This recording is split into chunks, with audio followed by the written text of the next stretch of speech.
이 시간 하나님 말씀을 위해서 자리에서 잠시만 일어나셔서 함께 봉독하십니다. 우리 갈라디아서 2장 1절부터 우리 10절까지의 말씀 우리 한 절씩 함께 교독하시겠습니다. 갈라디아서 2장 1절부터 10절입니다. 14년 후에 내가 바나바와 함께 디도를 데리고 다시 예루살렘에 올라갔나니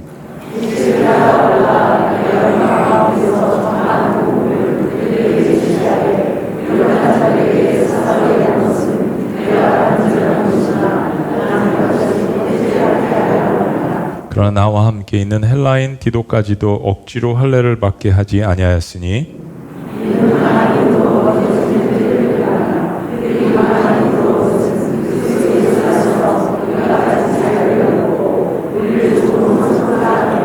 그들에게 우리가 한시도 복종하지 아니하였으니 이는 복음의 진리가 항상 너희 가운데 있게 하려 함이라.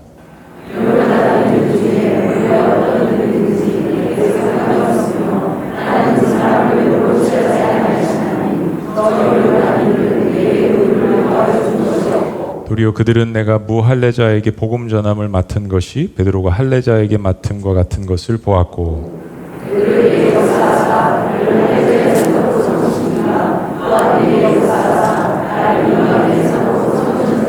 또 기둥같이 여기는 야고보와 게바와 요한도 내게 주신 은혜를 알므로 나와 바나바에게 친교의 악수를 하였으니 우리는 이방인에게로 그들은 할례자에게로 가게 하려 함이라.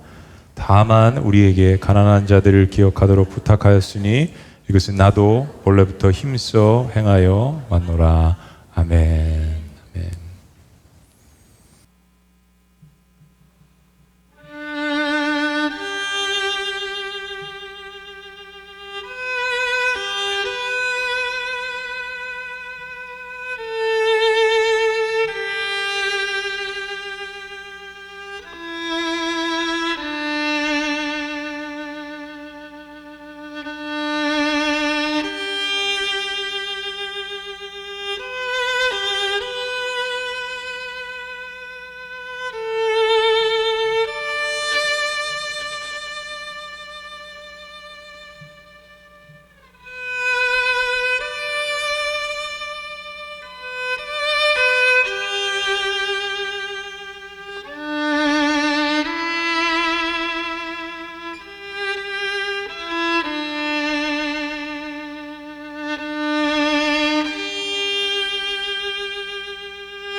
어메이징 그레이스는 우리가 많이 듣지 않습니까? 세상에서도 어메이징 그레이스 이 노래를 모르는 사람들은 없습니다.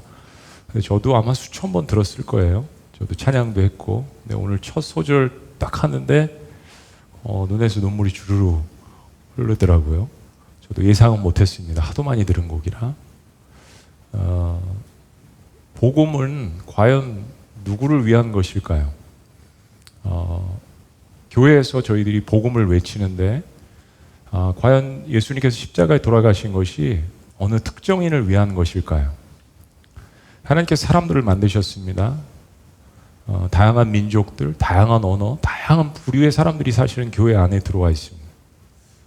예수님께서 십자가에 돌아가실 때 어느 특정한 사람을 위해서 돌아가셨을까요? 어떤 부류를 위해서 이스라엘 백성들만 하나님의 백성들일까요? 그럼 우리는, 저와 여러분들은 죽었다 깨어나도 사실 유대인이 될 수 없는 사람들이잖아요. 제가 미국에 있을 때 이제 쉴 때마다, 휴가 때마다 미국 교회를 탐방을 많이 했습니다. 배워야 될 것도 굉장히 많고 또 기독교 역사가 저희보다 깊기 때문에 청교도의 역사도 있고요.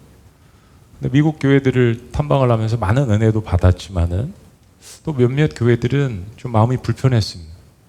굉장히 세련된 예배, 또 앞서가는 예배. 그런데 왠지 마음 가운데 이 교회는 특정한 사람들이 모이는 엘리트 계층, 또 잘 사는 사람들, 백인 중산층. 그 예배는 잘 드린 것 같은데 왠지 제 마음 가운데 그 예배 갔는데 저도 목회자인데 저도 설교하는 사람인데 제가 이방인 같았다라는 느낌을 지울 수가 없었습니다. 어떤 다른 백인 교회를 가면은 제가 전 한국 사람이다, 동양인이다 이런 생각이 안 들었어요. 근데 굉장히 앞서가는 교회인데 몇몇 교회들은 갔는데 제가 이방인이라는 느낌을 지울 수가 없었습니다. 그건 뭔가가 이건 잘못된 거 아닌가 그런 생각을 마음 가운데 실은 하게 됐습니다. 예수님께서 어느 특정인을 위해서 십자가에서 돌아가셨을까? 우리 질문하지 않을 수 없습니다. 오늘 사울이라는 청년을 좀 소개하기를 원합니다. 여러분들이 잘 아시는 사람이지만은 유대인으로서 난 지 8일 만에 할례를 받았어요. 베냐민 지파 출신이고 당시 교세가 가장 강했던 바리새파에 속해 있었습니다. 그리고 스스로 고백하기를 빌보서 말씀해 보면 난 히브리인 중에 히브리인이고 열심으로는 교회를 핍박하고 율법의 의로는 흠이 없는 자로다라는 고백을 합니다. 여러분들이 혹시 모르실 수도 있는데 사도 바울의 고향은 예루살렘이나 유대 지역이 아니었습니다. 길리기아 다소라는 지금의 터키의 남동부 지중해 해안가에 있는 타수스라는 그러한 그 지역에 있는 곳이었습니다. 당시의 고대 로마에서도 굉장히 번성한 도시 가운데 하나였습니다. 그러니까 예루살렘과는 거리가 꽤 멀었음에도 불구하고 이 사울의 부모는 이 사울을 철저한 정통 유대인으로 교육을 했습니다. 뭐 예를 들면 사울의 부모가 사울이 한 10대 초반 정도 됐을 때 예루살렘으로 이 어린 아들을 유학을 보냅니다. 그리고 거기에 당대 가장 유명하고 영향력 있고 존경을 받았던 가말리엘이라는 사람 밑에서 정통 유대교를 배우게 합니다. 모든 율법에 관해서 유대인은 이렇게 살아야 되는 거야. 랍비 교육을 실은 받게 됩니다. 그리고 다시 이 훈련을 마치고 5, 6년 정도 훈련을 하고 자신의 고향인 길리기아 다소로 돌아갑니다. 그리고 다소에서 당시에 흩어져 있던 뭐 바벨론 포로 시절 페르시아 이 시대를 지났으니까 유대인들이 그런 전역에 로마 전역에 퍼져 살고 있었거든요. 돌아가서 15년 동안 랍비로서 흩어진 디아스포라 유대인들을 교육을 하게 됩니다. 그리고 예루살렘으로 다시 돌아왔는데 사울은 예수님을 직접 만난 적이 없었습니다. 예수님의 부활 사건 이후에 생겨난 이 교회 공동체를 이제 보게 되고 듣게 되고 그리스도인들에 대해서 유대인으로서 또 랍비로서 엄청난 적개심을 갖게 됩니다. 이때 사울의 나이가 예수님과 비슷한 30대 초반의 나이였을 것으로 생각이 됩니다. 근데 사울은 당시 유대교의 다음 세대 리더십이었습니다. 왜 아니겠습니까? 가장 유명한 랍비 밑에서 수학을 했고 자신도 랍비로서 15년 이상을 생활을 했고 엘리트고 법을 공부한 학자고 그래서 유대계 리더들은 그렇게 정통 유대교로 훈련된 이 젊은 리더 사울을 내세워가지고 어떻게 보면 그들의 눈에는 예수교가 신흥 종교죠. 이 신흥 종교인 예수교를 핍박하는데 앞장을 세웠습니다. 사울은 자신의 유대교 정체성에서 자라났고 엄청난 자부심을 갖고 있는 사람인데 이 예수교가 생겨나가지고 유대교를 위협하는 정도의 그러한 사람들이 생기게 되니까 마음 가운데 굉장한 적개심을 갖게 되고 증오심을 갖게 됐습니다. 그러다 한 가지 사건이 일어나는데 초대교회에서 처음으로 교회를 세우기 위해서 7명의 집사님들을 안수합니다. 안수 집사가 생겨난 거죠. 그 중에 스데반이라는 성령이 충만한 이 안수 집사님이 밖에 나가서 설교를 합니다. 유대인들을 모아놓고 구약 성경부터 예수님 오신 이 시기까지 이 역사가 무엇인지를 막 설교를 하다가 마지막 결론은 그겁니다. 하나님께서 메시아를 보냈는데 너희가 죽였다. 우리가 죽였다라는 겁니다. 베드로도 뭐 그런 설교를 했지만 베드로가 설교했을 때는 3,000명이 예수님께로 돌아왔어요. 근데 스데반 집사님이 설교했을 때는 반대로 유대인들이 돌을 들었습니다. 이 기독교가 성장함에 따라서 위협을 느꼈던 사람들이 이제는 죽이기로 작정을 한 겁니다. 그래서 직결 심판을 하기 위해서 돌을 들어서 스데반 집사님 설교가 끝날 무렵에 돌을 던져서 쳐서 죽였습니다. 근데 그 일에 주동을 하고 앞장섰던 사람이 바로 이 사울이었습니다. 그런 기세로 사울이 당시 사마리아 지역까지 퍼진 기독교를 핍박하고자 원정을 나간 거죠. 그래서 다메섹에서 원정을 하러 가는 도중에 실은 예수님을 만나게 된 겁니다. 그리고 깊은 회개를 합니다. 도대체 이 인생이 뭔가? 자신은 하나님을 위해서 산다고 생각을 했는데 하나님께서 원하시는 길과 정반대의 길을 간, 그리고 하나님의 아들에 반대되는 그런 일을 행했던 것에 대한 회개를 체험합니다. 그리고 아라비아 사막으로 가서 3년 동안 거기서 주님과 깊은 교제를 하게 됩니다. 성경을 보면 예수를 만나기 전 지금까지 말씀드린 이 사람의 이름이 뭐라고요? 사울입니다.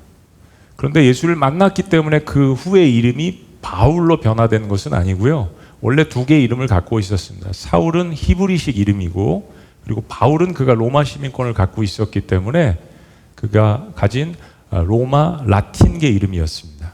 저도 영어 이름이 있거든요. 그런 것처럼 애칭이, 별명이 2개 있었던 거죠. 근데 성경에서 예수를 믿기 전에는 사울로 이름이 언급되어 있고, 예수님 믿은 이후에는 이 글을 쓴 누가가 구분하기 위해서 이제 바울로, 그래서 우리는 사도 바울로 그렇게 부르고 있는 것입니다. 자, 사울의 인생이 이렇게 바뀐 게 아니라 완전히 송두리째 바뀌었습니다. 그럼 이전과는 완전히 다른 삶을 살게 됩니다. 예수를 만난 이후의 삶이 도저히 같을 수가 없는 완전히 180도 다른 그의 뜻과 그의 계획과 그의 꿈이 모두가 무산되고 자신이 살아왔던 것과는 정반대의 길을 걷게 됩니다. 이제는 바울이라는 이름으로 사역을 하게 됩니다. 그 이름이 그렇게 불린 이유 가운데 하나는 말씀드린 것처럼 그가 로마식 이름을 갖고 있었기 때문이기도 하지만은 이제는 이방인에게 복음을 전하는 사람으로서 하나님께서 세우신 것에 대한 의미가 있습니다. 바울은 인생의 말미에 이런 고백을 합니다. 내가 전에는 회방자요, 핍박자요, 폭행자였으나 도리어 긍휼을 입은 것은 내가 믿지 아니할 때 알지 못하고 행하였음이라. 자기가 방해자요, 폭행자요, 핍박자라고 이야기합니다. 근데 하나님의 은혜 때문에 지금 이렇게 서 있다라는 것을 고백을 합니다. 여러분, 바울이 사울이었을 때는 자기가 하는 일에 대한 200% 확신이 있었습니다. 이 엄청난 확신이죠. 엄청난 자신감입니다. 그리고 실제로 자기가 말하는 것과 행동하는 것에 대해서 일치가 있었던 사람입니다. 율법을 흠이 없을 정도로 잘 지켰다라고 자기 스스로 고백을 합니다. 이게 가능한 일입니까? 율법이요, 500개, 600개 엄청난 율법이고 그 안에 들어가 있는 세부 사항들은 또 말할 것도 없습니다. 근데 이 수천 개에 달하는 규칙과 율법들을 흠이 없을 정도로 지켰다라고 이야기를 합니다. 대단한 사람이죠. 그러니까 랍비로서 다른 사람들에게 가르칠 뿐만 아니라 자기 자신도 그것을 적용해서 살았던, 어떻게 보면 굉장히 신실했던 사람이죠. 그런데 사랑하는 여러분, 이 사울의 삶에 뭐가 잘못됐을까요? 뭐가 잘못돼서 자기는 하나님을 사랑한다고 했지만 하나님의 계획에 반대되는 삶을 살았을까요? 사랑하는 여러분, 이 부분이 너무 중요합니다. 문제는 이 사울은 계속해서 잘못된 가르침을 받고 자랐습니다. 인생이 속도를 내는 거, 열심히 사는 거, 이게 중요한 게 아닙니다. 만약에 여러분이 가르침을 받는 가르침이 잘못되었고 목표가 잘못되었다면 열심히 사는 것은 아무 소용이 없습니다. 온전한 궤도를 수종해야 하고, 그리고 그 궤도를 수종하는 가운데 온전한 진리의 내용을 붙들고 있어야 내가 사는 것이 의미가 있지, 열심히 사는 것으로만은 아무 의미가 없습니다. 잘못된 가르침을 계속해서 받고 유학까지 가고 엘리트의 코스를 모두 밟았는데 이것이 그의 믿음을 율법적으로 형성하게 했습니다. 그래서 결국에는 하나님께서 세우신 교회를 핍박하고 하나님의 뜻에 완전히 반대되는 삶을 살고 이방인들을 사람으로 취급하지 않는 결과까지 나왔습니다.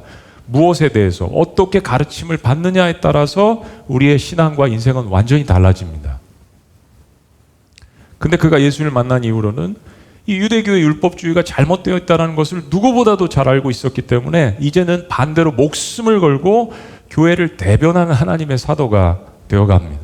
하나님의 역설이죠. 무엇보다도 정통 유대교에서 그 많은 이방인들이 다가가서 예수님을 증거하는 것, 이게 사실은 사울을 앞세워가지고 기독교를 핍박하고 그들의 차세대 리더로 세우려고 했던 유대인 그 지도자들의 그 마음에 적개심을 품게 한 겁니다. 사울에 대해서. 실은 예수님의 제자들보다도 사울을 더 죽이기를 원했습니다. 사도 바울이 다메섹에서 예수를 만난 후 성경이 3일 동안 눈이 멀었다고 합니다. 충격을 받았습니다. 그리고 3일 동안 식음을 전폐합니다.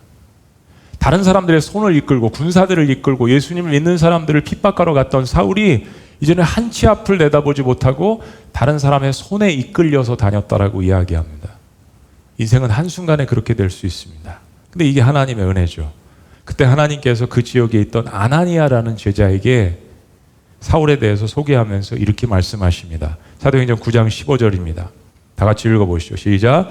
주께서 이르시되 가라. 이 사람은 내 이름을 이방인과 임금들과 이스라엘 자손들에게 전하기 위하여 택한 나의 그릇이라. 하나님께서 이렇게도 사람을 택하실 수가 있나요?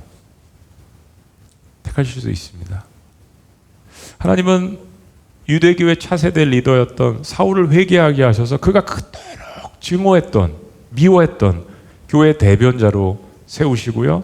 그리고 이제는 그가 유대인으로서 짐승 취급을 했던 이방인에게 복음을 증거하는 이방인의 사도로 보내십니다. 그리고 그렇게 지낸 지 14년의 시간이 흘렀다라는 것이 오늘 본문의 배경입니다. 자, 1절 말씀 다 같이요. 시작. 그로부터 14년 후에 나는 바나바와 함께 디도를 데리고 다시 예루살렘으로 올라갔습니다. 그렇습니다. 사도 바울은 예수를 만나고 14년이란 시간 동안에 이방 지역에서 복음을 전하는 사역을 하고 있었습니다. 그래서 이번 예루살렘 동행에 유대인인 바나바를 함께 동행하고 헬라인인 디도를 데리고서 이제 방문을 하는데요. 바나바는 예루살렘 초대교회에서 영웅입니다. 인품도 좋고 신앙도 좋고 많은 사람들의 존경을 받고 있는 사람이었습니다. 그런데 그런 바나바가 교회를 핍박하고 악명이 높았던 이 사울을 예루살렘 교회 지도자들에게 소개를 하는 역할을 하고요. 그리고 계속해서 이 사도 바울의 사역을 옆에서 돕는, 그러니까 우리가 흔히 이야기할 때 2인자의 역할을 하면서 그것을 평생의 기쁨으로 느꼈던 사람입니다. 처음엔 바나바가 유명했지만 나중에 사도 바울이 유명해지잖아요. 그런데도 끝까지 사도 바울을 사랑하며 그의 곁에서 그가 흥해지는 모습을 보고 기뻐했던 그러한 하나님의 사람이었습니다. 바나바를 예루살렘에 동행하는 것은 당연한 것이었고 그를 통하여서 자신의 사역이 입증되었습니다. 그런데 문제가 있습니다. 같이 데려갔던 디도, 이 디도는 헬라인이었습니다. 이게 왜 문제가 되냐면 바울과 바나바가 지금 예루살렘 교회를 방문하고 있는 이 시점은 이제 곧 예루살렘 교회에서 굉장히 중요한 공적 회의가 열리게 될 것입니다. 그런데 이 심각한 주제가 뭐냐면 이방인이 그리스도인이 될 때 할례를 받아야 하느냐 말아야 하느냐는 문제입니다. 여러분 성경에서 할례라는 단어가 자주 등장을 하는데 할례는 유대인 전통으로서 남자 아이가 태어난 지 한 7일, 8일 정도쯤에 생식기의 끝을 잘라내는 율법적 예식이었습니다. 이 표식이 없으면 유대인이 아닙니다. 유대인이라면 반드시 그가 누구든지 이 할례를 받아야 했습니다. 그래야 하나님의 백성으로 인정을 받는 겁니다. 유대인들이 가장 철저히 지키는 예시, 유대인으로서 보는 가장 철저한 율법, 그게 바로 할례였습니다. 그런데 예수님을 믿은 이후에도 유대인들은 당연히 이 할례 의식을 자녀들에게 행했을 거 아니에요? 왜냐하면 유대인이기 때문에요. 근데 문제는 이방인들이 예수님을 인생의 주인으로 모신 다음에 유대인들처럼 할례를 행해야 하는가라는 문제가 심각하게 대두가 됐습니다. 이게 아무것도 아닌 것처럼 느껴질 수 있지만 이방인들이 할례를 받게 되면 다음으로는 유대인들이 지키는 전통도 지켜야 정말 하나님을 믿는 것이다 라는 것까지 확대되고 주장하는 사람들이 점점점 많아졌습니다. 이게 어디까지 나가냐면 우리가 지난 시간에도 보았지만 유대인들처럼 율법을 잘 지켜야 구원받는 것이다 라고 오염되기 시작했습니다. 벌써 기독교 공동체가 생겨난 지 15년 이상이 된 시점입니다. 그런데도 예루살렘에 있는 기독교 지도자들은 이 문제를 잘 해결하고 있지 못했습니다. 이 문제가 심각한 것은 이제 막 모든 죄와 율법의 속박에서 벗어난 사람들에게 또다시 노예로 만들어버리는 결과를 가져오기 때문에 너무나도 위험한 것입니다. 특별히 이방인들에게요. 여러분, 그레코 로만 시대에는 노예가 주를 이룬 사회였습니다. 다른 나라와 민족을 정복해서 그들을 노예로 삼았기 때문에 이런 엄청난 제국들을 건설할 수 있었던 거거든요. 그러니까 노예가 붕괴되면 사회 자체가 붕괴되는 것입니다. 이게 나쁜 일이고 악한 것이라는 것을 아는 사람들도 있었지만 노예가 없으면 로마 제국의 근간이 무너지는 일입니다. 근데 기독교가 탄생하면서 뭐라고 이야기했습니까? 종이나 노예나 자유자나 묶인 자나 그리스도 안에서 하나라고 이야기를 하기 시작합니다. 여자는 사람으로 취급하지 않고 계수하지 않았던 시대에 남자나 여자나 종이나 자유자나 자녀들이나 아이들이나 모두 그리스도 안에서는 평등하고 하나님께서는 모든 사람들을 사랑하신다라고 이야기하니 이게 얼마나 로마 제국에 엄청난 위협이 됐겠습니까? 로마인들도 기독교인들을 싫어했고 모든 율법을 그리스도께서 십자가에서 완성하셨으니까 이제는 율법을 지킬 필요가 없다라고 하는 이 메시지가 유대인들에게는 또한 얼마만큼 위협이 됐겠습니까? 사랑하는 여러분, 이 문제가 심각한 것은 이제 막 이런 자유를 얻은 사람들에게 다시 속박을 쥐어주는 결과와 같은 어려움이 있었기 때문입니다. 근데 이렇게 민감한 예루살렘 방문 시기에 사도 바울은 자기가 가장 신뢰하는 두 사람을 상징적으로 데려갔는데 하나는 바나바, 유대인, 문제가 없죠. 그런데 디도, 헬라인을 데리고 갔습니다. 자신의 제자인 거죠. 그리고 바울은 디도에게 그리스도인이 되기 위해서 할례를 강요하지 않았다라고 고백을 합니다. 그리고 실제로 디도는 할례를 받지 않았습니다. 예루살렘 센터의 중심에 데려간 겁니다. 사도 바울이 이런 문제의 발생이 초대교회 공동체에 들어온 가짜 그리스도인들 때문에 생겨났다라고 이야기합니다. 자, 4절과 5절 말씀입니다. 쉬운 성경으로 내가 이렇게 한 것은 몰래 들어온 거짓 형제들 때문이었습니다. 자신이 이런 중요하고 민감한 상황에 헬라인인 디도를 데려온 것은 거짓 형제들 때문이라고 이야기하는 겁니다. 왜요? 그들은 몰래 들어와서 개역개정에 보면 가만히 들어와서 그리스도 예수님 안에서 우리가 가진 자유를 엿보고 우리를 다시 율법의 종으로 삼으려고 했습니다. 사람들을 이 율법으로 다시 올가매려고 하는 거죠. 늘 그런 기득권들은 존재합니다. 5절 말씀, 그러나 어떻게 했다고요? 다 같이 시작. 그러나 우리는 여러분을 언제나 기쁜 소식의 진리 안에 있게 하려고 한시도 그들에게 굴복하지 않았습니다. 우리가 비진리에 대해서는 서로가 양보도 하고 화해도 하고 이해도 하고 타협을 해야 되는 부분들이 있습니다. 그러나 진리에 관해서는 목에 칼이 들어와도 우리가 양보해야 되지 않는 면이 있죠. 지금 사도 바울이 그 이야기를 하는 겁니다. 사랑하는 여러분, 오늘날 기독교 이단과 유사 사이비 종교가 판을 치고 있습니다. 굉장히 혼란한 혼탁한 시대입니다. 기독교 안에도 그러한 부분들이 들어와 있다라고 저는 생각합니다. 저는 그 이유 중에 첫 번째가 우리 설교자들이 우리가 복음이 무엇인지에 대해서 정확하게 설교하지 않고 말은 복음이라고 계속 이야기를 하지만 정말 복음에 관해서 성경적으로 물타지 않고 세상과 타협하지 않고 포스모던이든 어떤 문화든 모든 이념들을 뛰어넘어서 이게 하나님의 말씀이고 이게 복음이라는 것을 성경적으로 우리가 온전하게 제시하지 않은 우리의 문제라고 생각한다라고 말씀드렸습니다. 그건 첫 번째로 성경을 성경대로 설교하지 않은 설교자들의 문제입니다. 사람들의 귀에 듣기 좋은 대로 그들이 원하는 말씀을 보기 원하는 대로 설교한 우리들의 잘못 때문에 세상과 타협한 잘못된 물탄 복음들이 교회 안에도 팽배해 있는 것들, 저의 잘못이고 우리의 잘못입니다. 이것은 복음은 모든 죄와 노예 상태에 있는 사람들에게 구원을 주시는 능력이 있는 것인데 그것을 온전히 설교하지 않을 때 이런 결과들이 나타나게 되는 것입니다. 2000년 전에도 마찬가지였습니다. 두 번째는 복음에 대한 것을 확신 있게 붙들지 않은 개개인의 믿음에 관한 문제라고 생각합니다. 예수님께서 우리를 위해서 십자가에 돌아가신 사건은 죄의 노예가 된 우리에게 완전한 자유를 주시는 것입니다. 다시 한번 여러분에게 여쭙습니다. 여러분을 위해서, 우리를 위해서 십자가에 돌아가신 예수님의 이 사건이 여러분의 모든 죄와 여러분의 모든 과거와 앞으로 지을 모든 죄까지 모든 허물과 죄와 실수를 뒤덮기에 충분한 복음입니까? 이건 우리의 믿음이고 우리의 선언입니다. 만약에 주님께서 나를 위해서 돌아가신 십자가의 사건이 내 모든 죄를 덮기에 부족하다라고 생각을 한다면 우리는 다른 일을 행할 겁니다. 거기에 뭐를 더할 겁니다.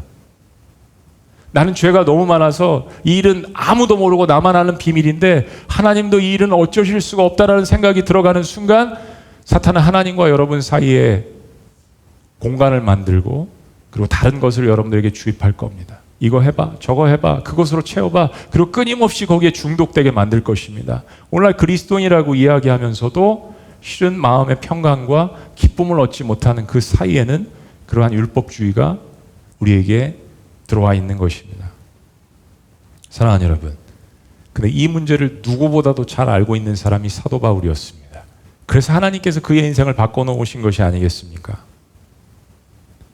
여러분, 이 문제를 잘 아는 사이비 이단은 교회 침투해서 교회 지도자들을 비난하게 하고 그래야 그들의 메시지가 하감될 거 아닙니까? 신뢰하지 못하게 만들 거 아닙니까? 그리고 그들의 메시지가 성경적이지 않다라고 설명하고 다시 구약의 율법으로 돌아가는 형태의 메시지를 전합니다. 이단들은 꼭 모든 것에 답을 제시합니다. 사람들은 본질적으로 사랑보다는 규칙을 좋아합니다. 근데 잘 생각해보면 이게 굉장히 이중적인 것이 나에게는 은혜와 용서가 임하기를 원하지만 나 외에는 다 규칙으로 판단을 합니다. 나한테는 사랑과 자유와 은혜를, 그리고 다른 사람한테는 관용이 아닌 율법의 잣대로, 규칙으로 판단하는 것이 우리 인간의 본성이고 습관입니다. 초대교회로 이 문제로 곳곳마다 몸살을 앓았습니다. 그렇게 하나님의 능력으로 태어난 초대교회도 이 문제 때문에 힘들었습니다. 특히 유대교 전통을 따랐던 사람들이 후에 기독교인이 된 후에도 과거의 율법을 통해서 하나님께 인정받으려는 함정에 빠지게 되었습니다.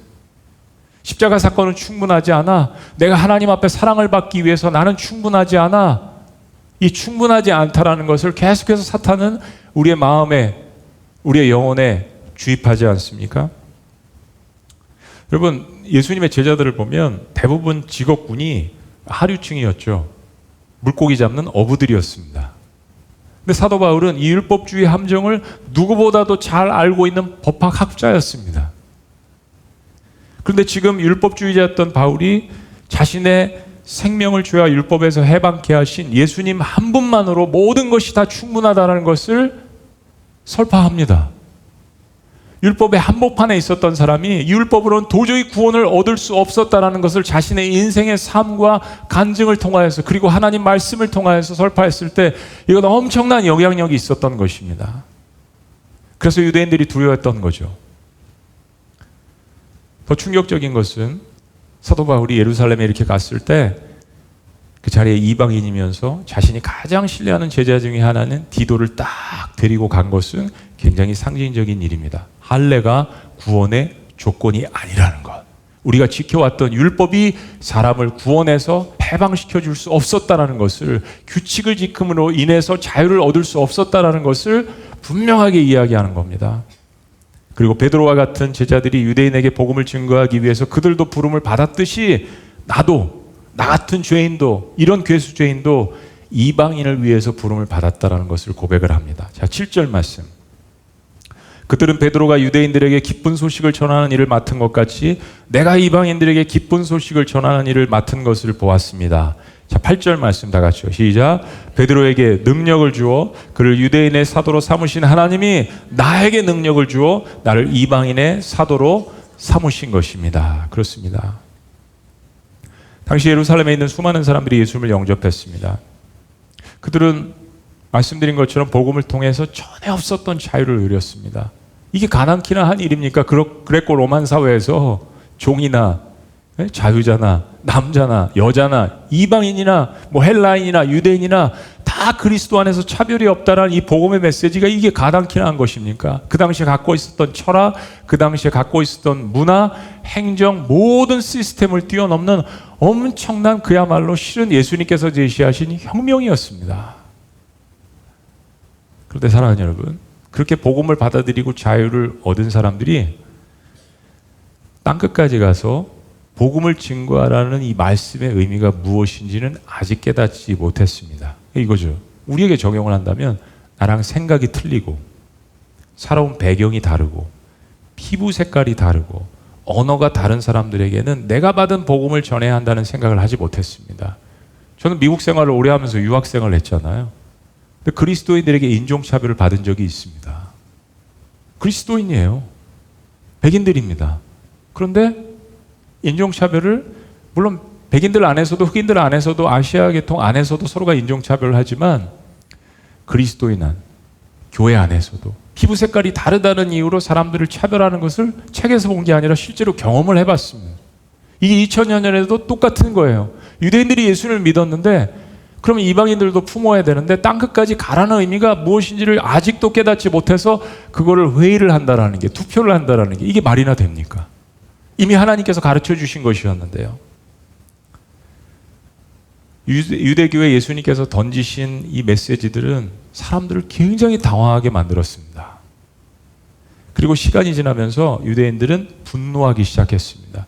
이 진리를 묵상하다가 진리를 받아들이지 않으면 그 진리에 대해서 분노합니다. 죽이고 싶은 마음이 든 거예요. 자신들이 세상의 중심이라고 하는 교만으로 똘똘 뭉쳐진 이 기득권에 관한 용감한 도전을 하나님의 아들이 하신 겁니다. 이 문장들을 한번 생각해 보세요. 복음이라는 것은 우리의 삶에 내가 가장 소중하다고 생각하는 것들을 밀어내는 겁니다. 그리고 그 자리를 차지하는 혁명적인 부분이 있습니다. 복음은 예수님이시죠, 여러분? 복음은 예수님이십니다. 예수님이 내 중심을 차지하셔야 하나님이 보이고 하나님의 눈으로 세상을 바라볼 수 있습니다. 예수님을 믿는다고 하는데 언어와 행동과 삶이 변화되지 않는 것은 내가 율법적으로 살고 있다는 확실한 증거입니다.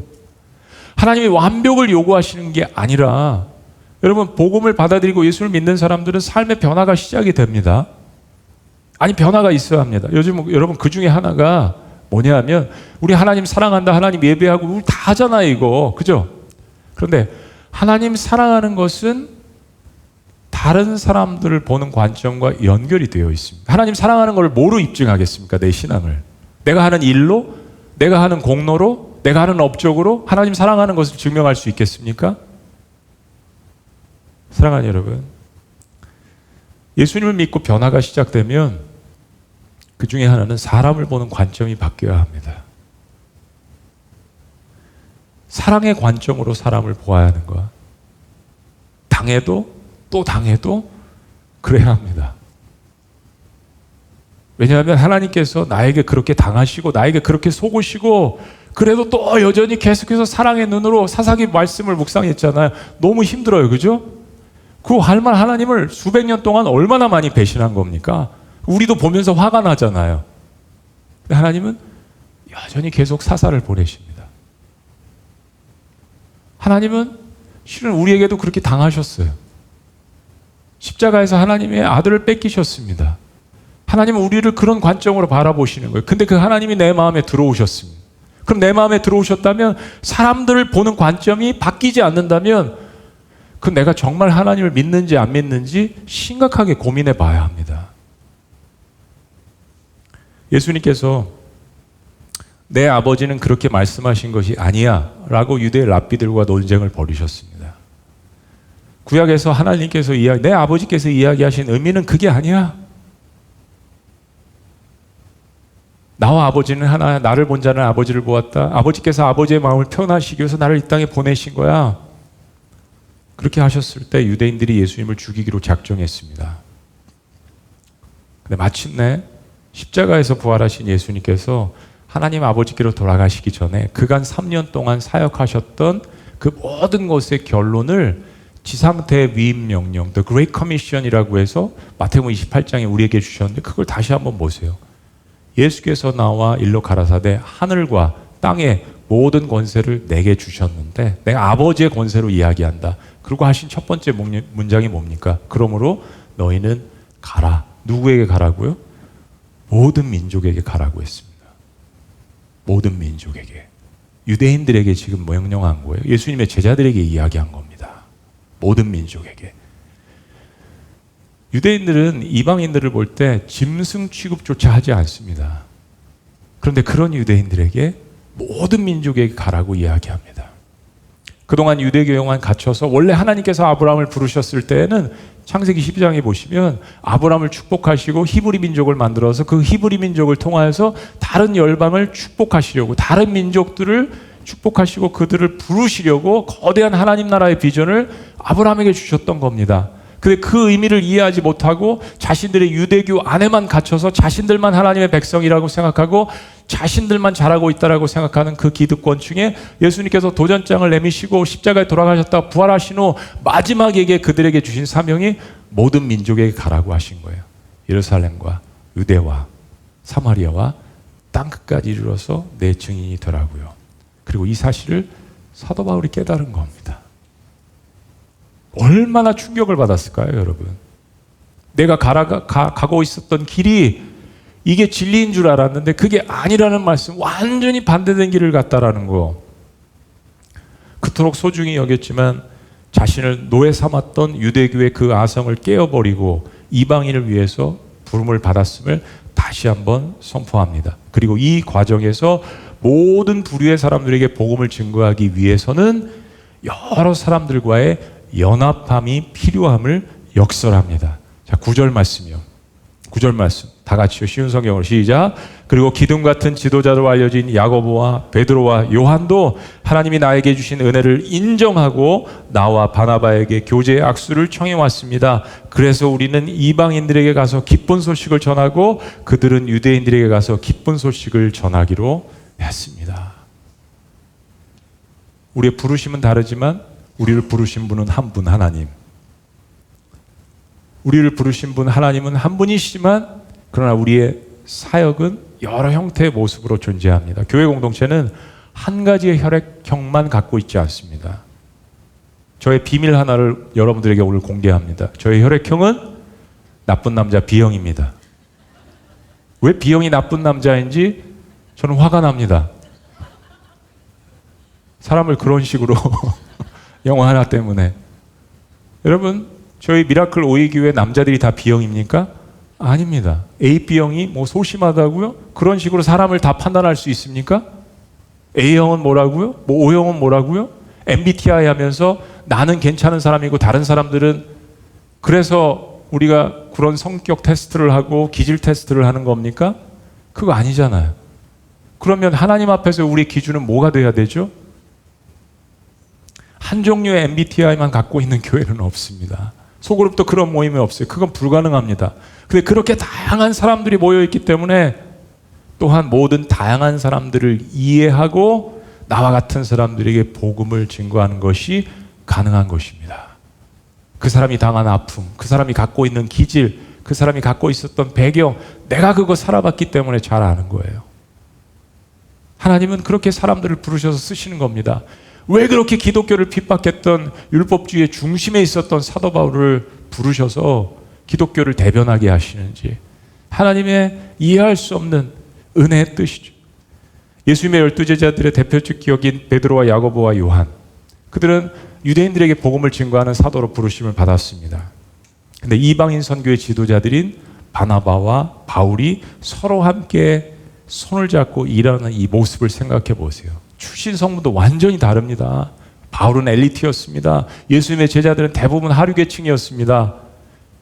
그런데 그들이 손을 잡고 일하고, 당신들은 유대인에게, 당신들은 이방인에게, 당신들은 예루살렘에, 당신들은 사마리아에, 그들이 전하는 장소와 사람들이 다를 뿐이지, 그들의 성격이 다를 뿐이지, 그들의 백그라운드가 다를 뿐이지, 그들이 전하는 메시지, 그리고 그들을 부르신 하나님은 동일하신 한 분이라는 거, 이게 교회의 전율을 느끼는 하나님의 엄청난 축복과 로마 제국을 이길 수 있는 엄청난 힘이 되지 않았겠습니까?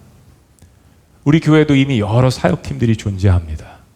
앞으로 생겨날 사역팀들이 있겠지만 18개 이상의 사역팀들이 돌아가고 있습니다. 그런데 중요감을 말하자면 어느 것 하나 더 중요하고 덜 중요한 것은 없습니다.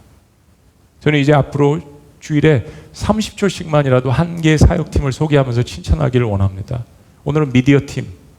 우리 눈에 잘 보이지 않죠. 근데 방송실에서 화가 나서 제가 미워서 볼륨을 꺼버리면 저는 그날 설교 너무 힘들게 합니다.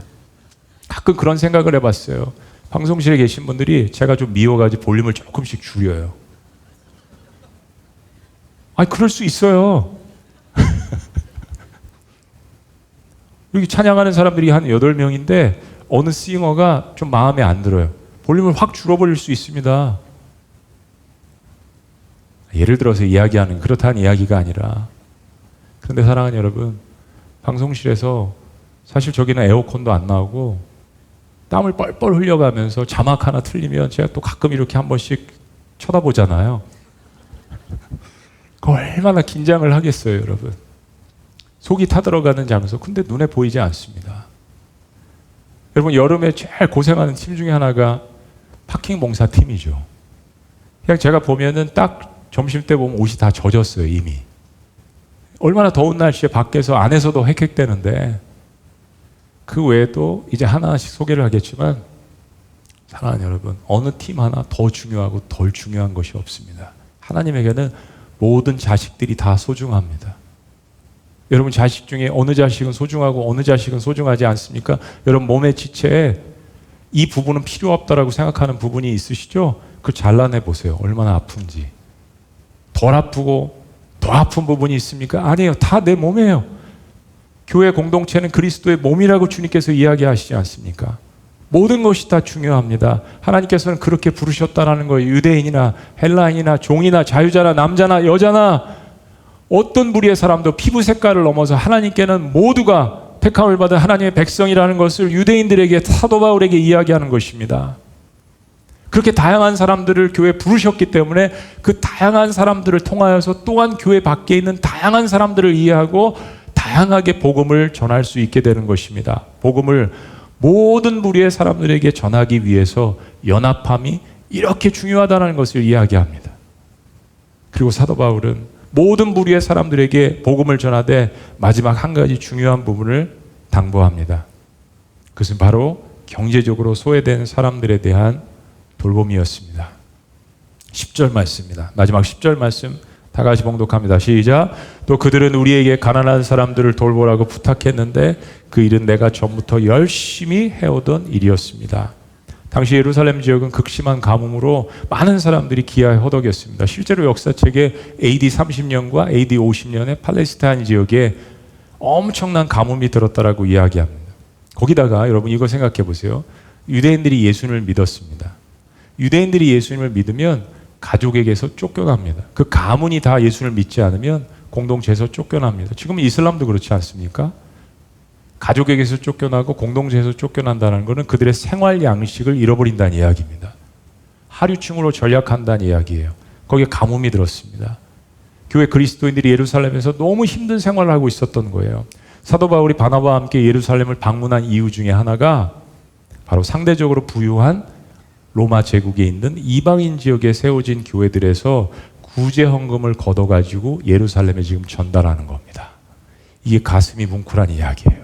근데 예루살렘에 있는 아직도 정통적인 생각을 하는 그리스도인들은 저 이방인들은 할례를 해야 예수님을 믿을 수 있다라고 이야기하는 겁니다. 근데 이방 지역에 있는 그리스도인들은 예루살렘에 있는 지금 기아에 허덕이고 있는 그리스도인들이 불쌍해서 자신들을 핍박했던 사도 바울의 손에 헌금을 쥐어줘서 그 구제 헌금을 지금 예루살렘에 전달하고 있는 겁니다.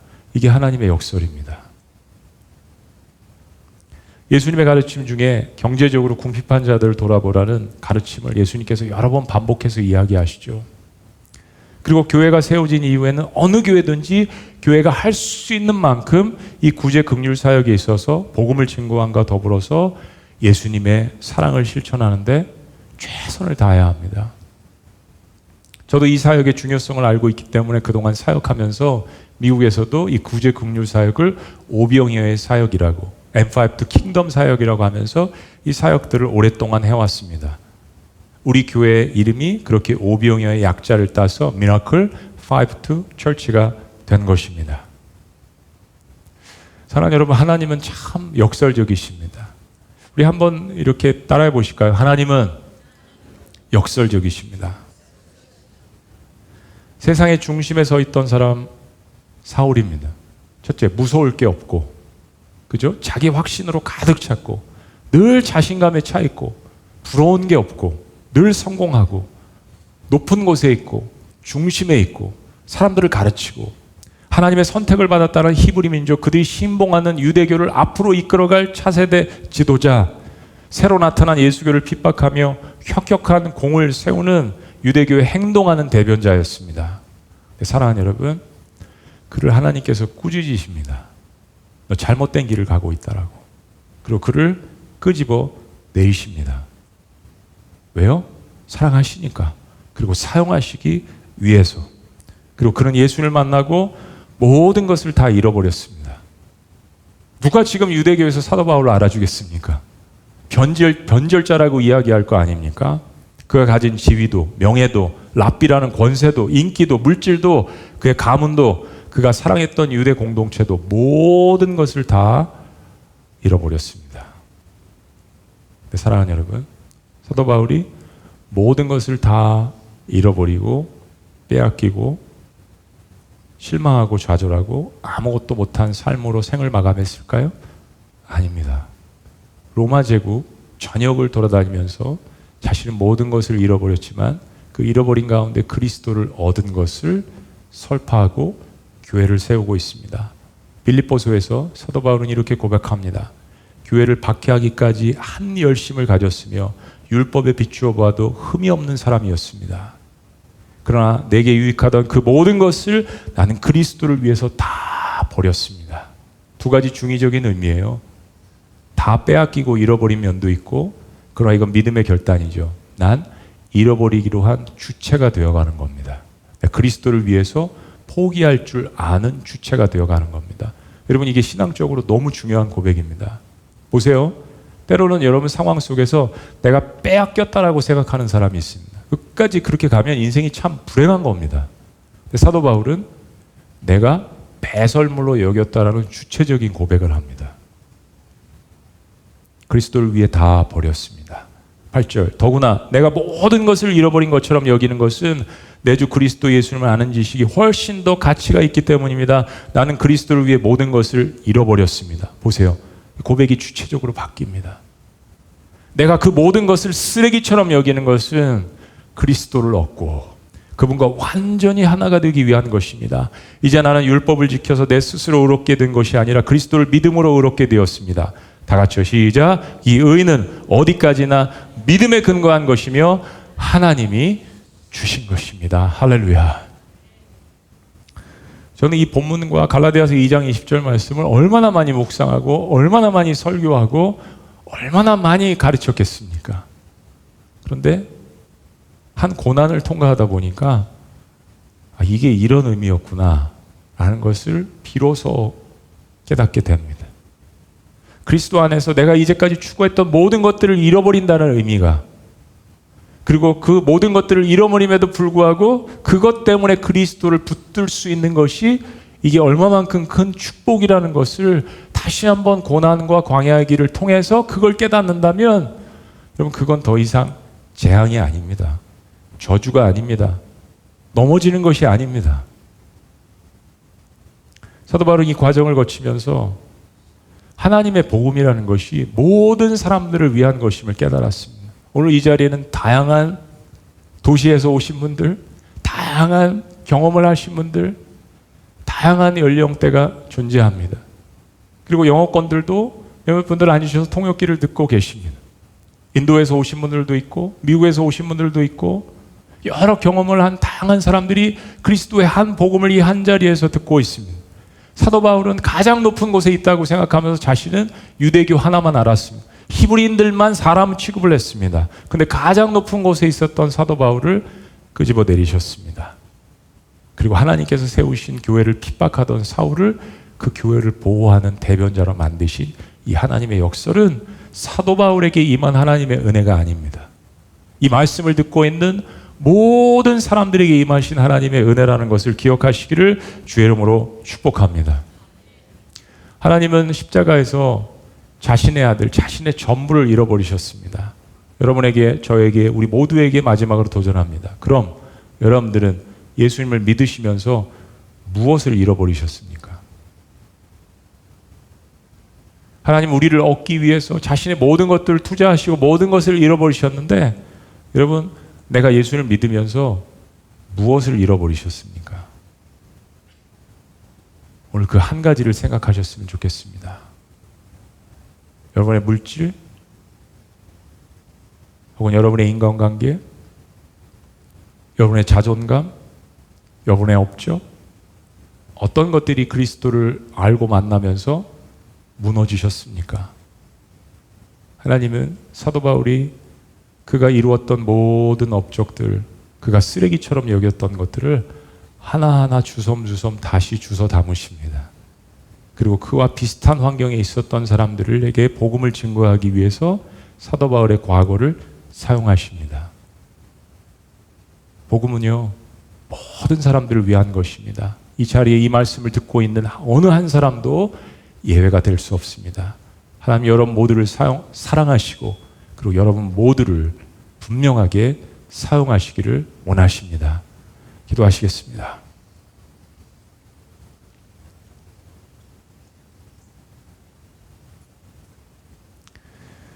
사도 바울, 그가 추구했던 모든 것들을 잃어버렸습니다. 그리고 그는 그리스도를 위해서 다 버렸다라고 신앙의 고백을 합니다. 그러나 주님 안에서 모든 것들을 다시 얻게 하는, 그리스도를 발견하는 놀라운 고백 속에서 이제는 자신뿐만이 아니라 이 복음이 모든 사람들을 위한 것임을 깨닫습니다. 혹시 우리가 복음에서 소외시킨 사람들이 있습니까? 교회 공동체는 복음은 유대인, 이방인, 가난한 자들, 남녀노소 모든 사람들을 위한 것임을 깨달아야 합니다. 살아계신 주님, 오늘 주님께서 주신 이 메시지, 복음은 모든 사람들을 위한 것, 특별히 나 같은 죄인을 위한 것임을 주님 앞에 고백합니다. 이 복음을 우리에게 주신 놀라우신 이름, 예수 그리스도의 이름으로 기도합나이다. 아멘. 우리 자리에서 일어나시겠습니다. 그런 마음으로 찬양 고백합니다. 그리스도와 함께 죽은 나, 내 삶 모두 주님의 기쁨 되리. 주님과 함께 못 박힌 내 영혼, 찬양을 주님 앞에 이 시간 고백하겠습니다. 주님과 함께, 주님과 함께 못 박힌 내 영혼, 이제 더 이상 십자가 떠나지 않으리. 믿음과 행함 하나가 되어서 살아계신 나의 주님 삶으로 보이리. 나의 유익을 구하지 않으리. 나의 미래도 걱정치 않으리. 사나 죽으나 내 영혼 주의 것. 그렇습니다. 오직 주님만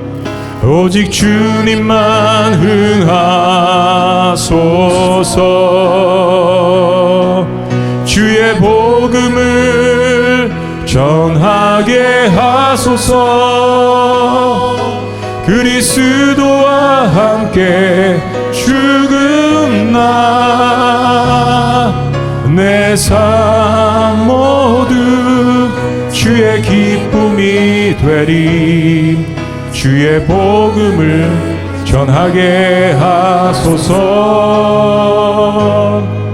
주의 복음을 전하게 하소서. 우리의 고백으로 다시 한번 이야기합니다. 주님과 함께 못 박힌 내 영혼, 주님과 함께 못 박힌 내 영혼, 이제 더 이상 십자가 떠나지 않으니 믿음과 행함 하나가 되어서 살아계신 나의 주님, 살아계신 나의 주님 삶으로 보이리. 고백합니다. 나의 유익을 구하지 않으리. 나의 유익을 구하지 않으리. 나의 미래도 걱정치 않. 고백합니다. 사나 죽으나 내 영혼 주의 것. 오직 주님만 흥하소서. 오직 주님만 흥하소서. 주의 복음을 전하게 하소서. 그리스도와 함께 죽은다. 내 삶 모두 주의 기쁨이 되리. 주의 복음을 전하게 하소서. 주의 복음을 전하게 하소서. 다시 한번 고백합니다. 주의 복음을 전하게 하소서. 그리스도와 함께 죽은 나, 내 삶 모두 주의 기쁨이 되리. 주의 복음을 전하게 하소서. 주의 복음을 전하게 하소서. 주의 복음을 전하게 하소서. 그리스도와 함께 죽은 나, 내 삶 모두 주의 기쁨이 되리. 주의 복음을 전하게 하소서. 그렇습니다. 주의 복음을 전하게 하소서. 살아계신 하나님, 나와 같은 죄인을 구원하셔서 이 놀라운, 우리가 도저히 감당할 수 없는 이 복음의 능력을 나와 다른 부류의 사람들에게 전할 수 있는 특권을 주신 것 너무나도 감사합니다. 이 확신과 이 기쁨이 나의 전생애를 통하여서 이루어질 수 있도록 주님께서 축복하시고 기름 부어 주시옵소서. 미라클 오이교회를 섬기는 모든 성도 한 사람 한 사람 주님께서 기억하여 주시옵소서. 예배 자리에 나와서 상처가 치유되고 그 복음을 깊숙이 받아들여야 하는 사람들도 계속해서 이 예배를 통하여서 하나님을 만나는 놀라운 복음의 역사가 우리 교회에 흥황할 수 있도록 역사하여 주시옵소서. 주님 앞에 삶의 일부를 떼어 귀한 예물을 드립니다. 주여, 그렇습니다. 이 물질이 쓰여지는 곳마다 주님을 만나야 할 사람들이 돌아오게 하시고, 궁핍한 가운데 있는 사람들이 경제적으로 풍요를 누리게 하여 주시며, 무엇보다도 예수 그리스도를 영접하는 놀라운 역사들이 곳곳에 있게 하여 주시옵소서. 이제 우리 주 예수 그리스도의 은혜와 하나님 아버지의 극진하신 사랑과 성령님의 감화교통 역사하심이 나와 같은 자 모든 부류의 사람들에게 복음이 선포되어야 함을 다시 한번 깨닫고 그렇게 선포하며 살아가기를 원하는 사랑하는 주님의 모든 자녀들의 위대한 고백 위에 미라클 오이교회 공동체 위에, 그리고 이 말씀을 듣는 모든 하나님의 권속들 위에 지금부터 영원토록 함께 하시기를 간절히 축원합나이다. 아멘.